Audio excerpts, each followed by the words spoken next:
YouTube TV சேனல்களுக்கு வணக்கம்.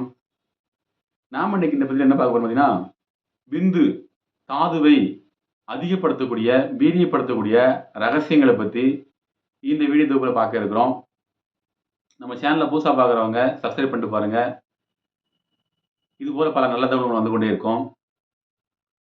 உதாரணமா, ஒரு ஆண் உடல்நலம் குன்றி காணப்படுவாரானால், அவருக்கு விந்து உடம்புல இருக்காது.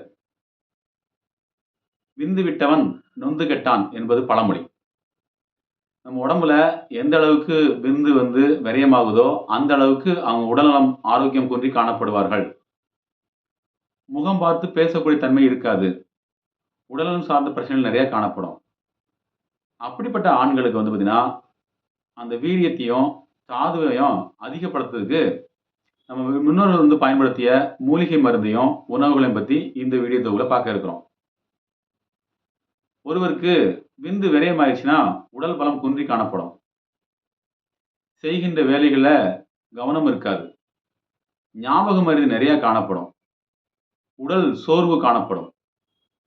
வார்த்தைகள்ல பார்த்தீங்கன்னா, மென்மை இருக்காது. உடல்ல பார்த்தீங்கன்னா, ஒரு விதமான தளர்ச்சி காணப்படும். பலகீனம் காணப்படும். இது எல்லாமே உடம்புல விந்து இல்லாதவங்களுக்கான பிரச்சனைகள். அப்போ அந்த விந்துவ அதிகப்படுத்தணும். சிலர் பார்த்தீங்கன்னா, சிறு வயதா இருக்கும் பொழுதே அளவுக்கு அதிகமாக விந்த விரயம் பண்றதுனால, அவர்களுக்கு விந்துவானது மீண்டும் உற்பத்தி இருக்காது. அப்போ என்ன ஆகும்னு கேட்டீங்கன்னா, உடம்புல ஒரு வகையான வெப்பம் உண்டாயிரும்.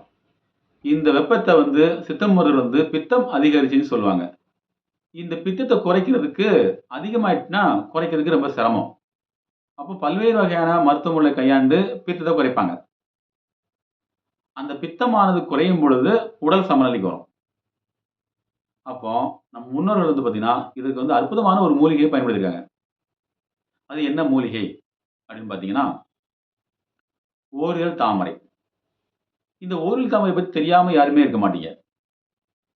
அது பார்த்தீங்கன்னா, பச்சையா மூலிகையா பார்த்தீங்கன்னா, நிழல் பாங்கான நீர் செழிப்பா உள்ள இடங்கள்ல காணப்படுகிறது.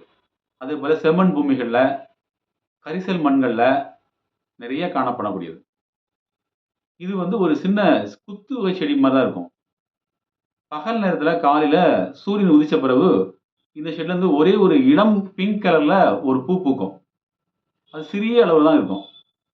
தாமரையில எப்படி பல்வேறு வகையான இலைகள் காணப்படுதோ, அதுபோல இது ஒரே ஒரு இதழ் மட்டும் தான் இருக்கும். அது இளம் சிவப்பாக காணப்படும். இந்த மூலிகைய வேரோடு பறிச்சுட்டு நிழல்ல காய போட்டு, பவுடர் பண்ணி, அந்த பவுடர பால்ல பனங்கற்கண்டு கலந்து பருகி வரணும்.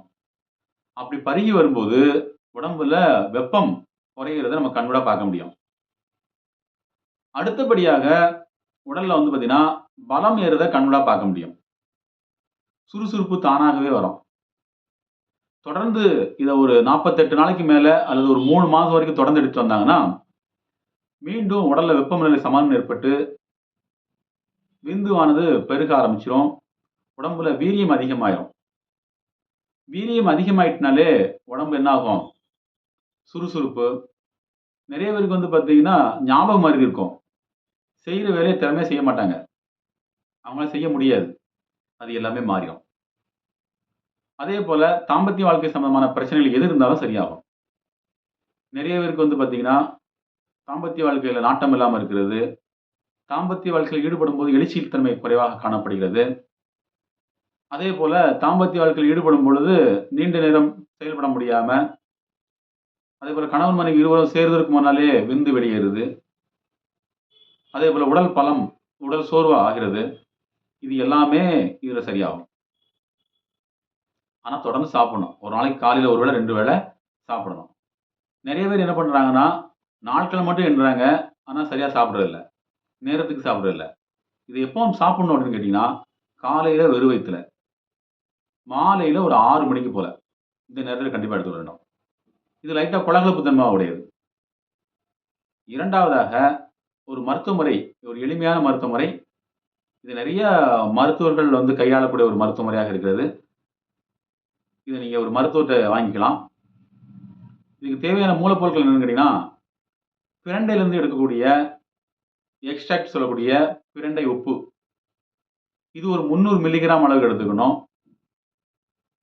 சாதிக்காய் ஒரு 3 கிராம் அளவுக்கு எடுத்துக்கணும். சாதி பத்திரி 1 கிராம் அளவுக்கு எடுத்துக்கணும். கிராம்பு மொட்டு நீக்கினது 1 கிராம் அளவுக்கு எடுத்துக்கணும். ஏலக்காய் ஒரு 1/2 கிராம் அளவுக்கு எடுத்துக்கணும். ஒரு 500 மில்லி சாதி லிங்கம் கட்டுனதுன்னு சொல்லுவாங்க, கட்டு முறைன்னு சொல்லுவாங்க. இது மருத்துவர்கள்ட்ட கேட்டீங்கன்னா கிடைக்கும். இது எப்படி சுத்தப்படுத்தணும், எப்படி மருத்துவமாகுங்கிறத நம்ம வீடியோ ஏற்கனவே போட்டிருக்கிறோம். அந்த வீடியோ பாருங்க. இந்த கட்டின சாதி லிங்கம் இது இப்ப சொன்ன அளவு முறைப்படி எடுத்து நீங்க பால்ல கலந்தோ, இல்ல ஒரு மாத்திரை மாரி தேன்ல உருட்டியோ, தினமும் காலையில 1, சாயந்தரம் 1 உணவுக்கு விரும்பி சாப்பிட்டு வந்தீங்கன்னா, விந்துவானது உற்பத்தி அதிகரிக்கும். ஆண்களுடைய எல்லா பிரச்சனைகளும் சரியாகும். வீரியமும் அதிகரிக்கும். உடல் பலமும் அதிகரிக்கும். இந்த வகையில மருத்துவம் பார்த்து நெறைய பேர் பலனடைஞ்சிருக்காங்க. நீங்களும் பலனடையணும். இதுபோல பல நல்ல விஷயங்கள தேவை இருக்குன்னா, நம்ம சேனல்ல வந்து பார்த்தீங்கன்னா வந்துகிட்டே இருக்கும். சப்ஸ்கிரைப் பண்ணிட்டு பாருங்க. நம்ம சேனல பார்த்த எல்லாருக்கும் நன்றி.